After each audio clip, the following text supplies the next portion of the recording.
In 2020, killer whales began coming into conflict with boats around the Strait of Gibraltar. By 2023, orcas were sinking boats. It was time for humanity to do something.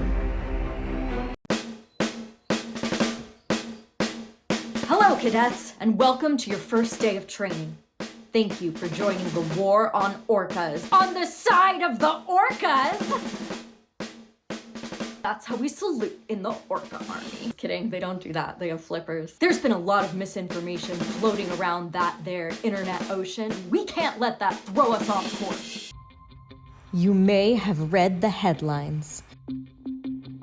You may have seen the memes.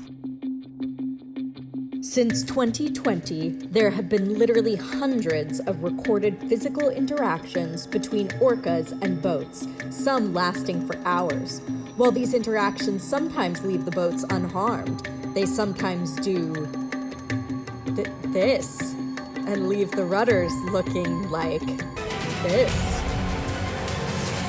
3 boats have even sunk due to orca-induced damage. For your Orca Army orientation, we'll be diving deeper into all of this through 3 simple units. And if you can't handle that, well then you can swim the hell out right now, cadets! But first, let's start with a quick primer on our ally, the orca. Orcas are part of the whale family, aka cetaceans, specifically Odontoceti, meaning toothed whale. Even more specifically, they are dolphins. They are the biggest dolphin of all the dolphins, and also they got the name killer whale from eating other mammals. Are humans among them? Stick around to find out the answer. No. That's your intro. Now we dive deeper. Cadets, it's time for a little training exercise I like to call fact versus fiction. Here are the things y'all need to know to survive in the orca war. On the side of the orcas! Unit 1, a brief history of orca versus human conflict. This is the first time orcas have ever been involved in a boat sinking incident. Fiction. In 1820, a sperm whale took down a whaling vessel, possibly inspiring the book Moby Dick, or the much better known and influential work In the Heart of the Sea starring Chris Hemsworth, after which orcas attacked the smaller boats the crew had fled into. There were 2 20th century incidents, one in 1972 in the Galapagos and one in 1976 near Brazil. However, the Strait of Gibraltar incidents appear to be the first recorded orca-involved boat sinkings in the last almost 50 years. So, welcome to the 21st century! Boat sinkings by orcas? There are no known instances of an orca killing a human in the wild. Fact! So, my guess is, if the landfolk play their cards right, they'll be met with a cessation of hostilities instead of a cetacean of hostilities. There are no known instances of an orca killing a human.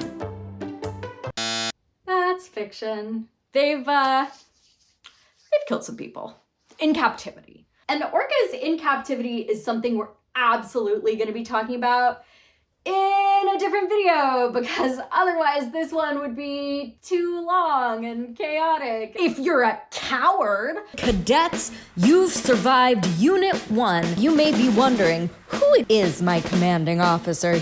My name is Maggie Herskowitz. I am getting my Master's of Science in International Animal Welfare, Ethics, and Law. But the orcas call me Officer Capitalism Cruncher, the Nightmare Demon. How do I know that? Because I have this chart of how to find your official Orca Army name. This documentation may look counterfeit, but I assure you it's very real. It used to have an official seal on it, but then the orcas ate it. It's an orca joke. They eat seals. But not the population of orcas we're talking about today. They actually have a specialized diet and eat Atlantic bluefin tuna. That's your first little Iberian orca fun fact for the day. Get ready for more! Unit 2, the current Iberian orca clashes as of mid-June 2023. All of the Strait of Gibraltar orca-involved boat sinkings have taken place over the last 3 years. Faction, which is when something is technically true, but also kind of misleading, which makes it a little bit false if you don't have the full context for it. The timeline is one of the most confusing things for no reason. There's no reason the timeline should be confusing. It's literally just dates when a thing happened. I had to swim through an entire ocean of clickbait just to find 3 dates. Some articles said that all of these attacks had happened this year, which kind of made it sound like maybe it was 2023. And then some articles said boat sinkings in the last 3 years, which makes it seem like these 3 sinkings have been spaced out since 2020. And it took me so long just to sort out which of those facts were correct, and neither of those facts were correct. One article decides some misinformation, then you're like, oh, I guess it's true because like 5 articles have said it, but then you start looking for sources and you realize there are no sources. It's just a bunch of articles all quoting each other. Or it's all vague and it's just like earlier this month, earlier in May. So here's what actually happened, according to primary sources, as will be detailed in another video about how I found all of this, because for some reason it took a video's worth and now it's gonna be a whole series on orcas. So anyway, orcas sank boats on July 31st, 2022, November 1st, 2022, and May the 4th, 2023, because orcas love to celebrate a holiday all about destroying ships, which were not all this year, as in 2023, and they weren't all within the last 3 years, as in spread out since 2020. They have all been within the last 12 months. These boat interactions are being taught by the pod's matriarch named Gladys. Let's put aside the idea of the matriarch teaching or not. Even the fact that multiple articles refer to this matriarch as Gladys isn't quite right. Like, yes, she is Gladys, but they're all Gladys. And I don't mean that in an I'm Spartacus way, like we're all Spartacus, although gladiators are kind of involved because that's where they got their name. And I say they because they're literally all named Gladys.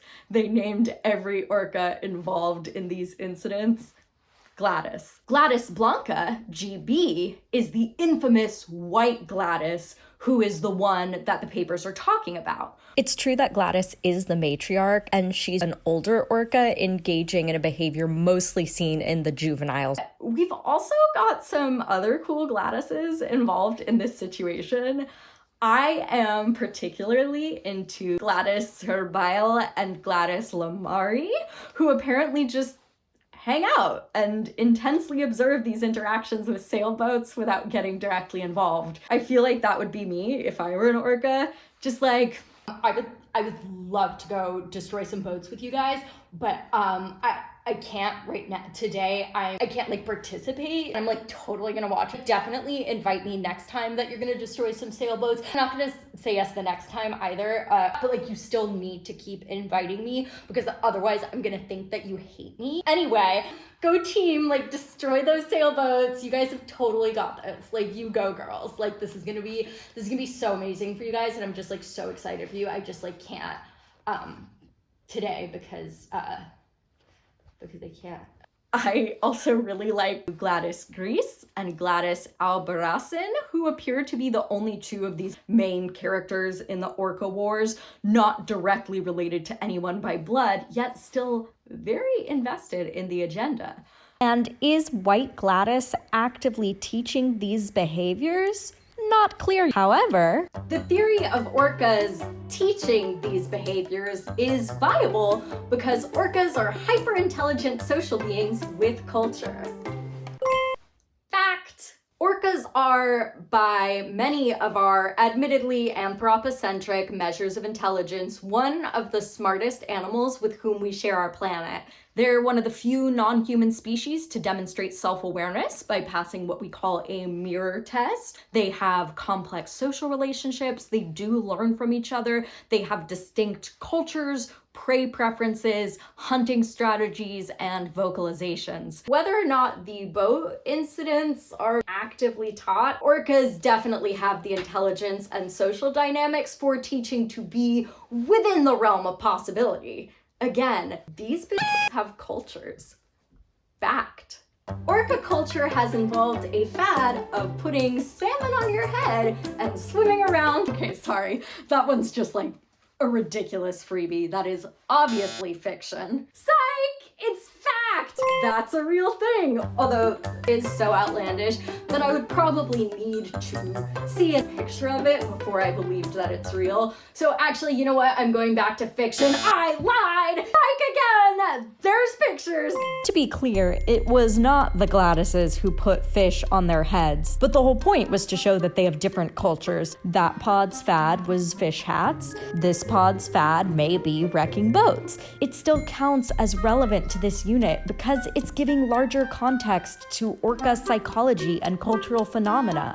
Or I just really wanted to show you guys the orca with the fish on her head. Here's a picture of it. It's a fact. That is an orca with a salmon on its head. Oh my god, I cannot stop thinking about this. If you are a 90s baby, you may remember that brief period of time where we all put Von Dutch hats on our head and just like walked around like that. And then overnight we were like, no, never mind, we're not putting Von Dutch hats on our head anymore. Orcas basically did that, but with salmon. It's my favorite fact about orcas. That's Unit 2 passed, but this final third cadet is going to be a tough one. Get your scuba gear ready because we are going on a deep dive. Unit 3, why the ever-loving fuck are the orcas doing this? The Iberian orcas have malicious intent, are out for revenge, seeking justice, angling toward the destruction of humanity. Fiction. Probably. At the very least, the idea that this is concrete fact is fiction. Primary sources from scientists actively avoid using the word attack, instead opting for terms such as interaction, disruptive behavior, just describing the literal action of ramming the boat. And if orcas wanted to fuck people all the way up, they probably could have done it by now. These are the bitches who attack the apex predator known as the great white shark, eat their liver Hannibal Lecter style, and bounce. They work together to knock seals off of ice floes. You're telling me that they couldn't work together to knock a human off of a lifeboat? So why is the news all...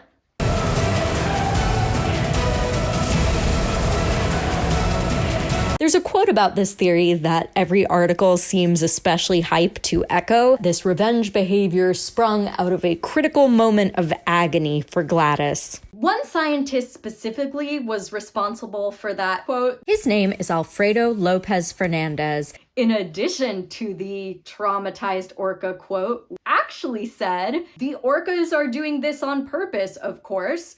We don't know the origin or the motivation, but defensive behavior based on trauma as the origin of this gains more strength for us every day. That is a quote from an article subtitled, "Scientists think a traumatized orca initiated the assault on boats after a critical moment of agony." You can't just pull that out of context and pretend that's fact.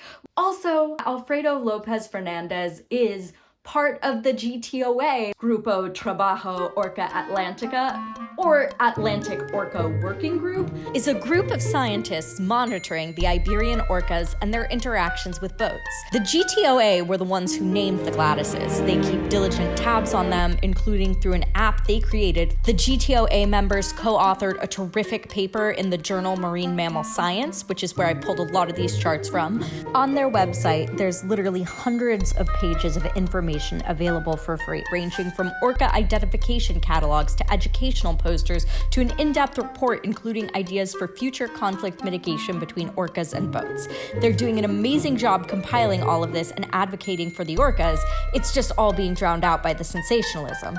My guess is if Lopez Fernandez had a choice between us reading his quotes and having our takeaway be, Orca is definitely hellbent on revenge, or we don't know, we should go for, we don't know, now everyone be nice to orcas. If for some reason you are desperate for a quote you can take 100% at face value, then here's Andrew Trite's assertion that this behavior is reinforcing for the orcas in some way. The orcas are getting a positive out of this experience. Like, that's just fact. They would not be repeating this behavior otherwise. However, whether it's a defensive behavior, an attack, play, experimentation, the joy of a tactile sensation, revenge, we don't know why the orcas are destroying these yachts and their flimsy, flimsy rudders. We can't psychically know their motivations unless you're Aquaman, which you're not. And if you are, thanks for watching. Hope you and your trident and your fish are doing well. I haven't seen Aquaman. You did it, cadets. That was your final unit. Welcome to the Orca Army. Thank you for joining me for this training exercise, cadets. I hope that clears up the basics. Just the fact that these behaviors have appeared, continued, and escalated over these last 3 years is so interesting on its own without adding stuff on top of it. And also, why settle for one Gladys when you can have a whole pod of them? Comment down below with the orca name that you'll be using to enlist in the hashtag Orca Army using this handy chart directly from the Iberian orcas. Obligatory like and subscribe request. Make sure to look out for clickbait fiction and get facts from our friends, the GTOA, at orcaiberica.org. I will be making the video about my orca literature deep dive, as well as the video about orcas in captivity. Add it to the list, Luke. Add it to the Just kidding, he's not aesthetic enough. We need black and white. Add it to the list, Leia. Add it to the list. Thank you for watching the video, and thank you once again for joining the war on orcas. On the side of the orcas! Wow, Leia, I can't believe that video took me over a month. I really hope we didn't miss the viral moment like we did with the cedar video. I don't think we did. Wait, what was that? They did it in the UK now too? It's a completely different population? I can't edit the whole thing to include the fact that a completely different population of orcas is now doing this, but I also feel really weird like not acknowledging that. What kind of framing device can we use to tell the people? Help me, Leia Smallgana. You're my only hope. It's a thumb ring. The most versatile set of jewelry you can own is a rat. Don't worry, this won't go into the orca video. I lied!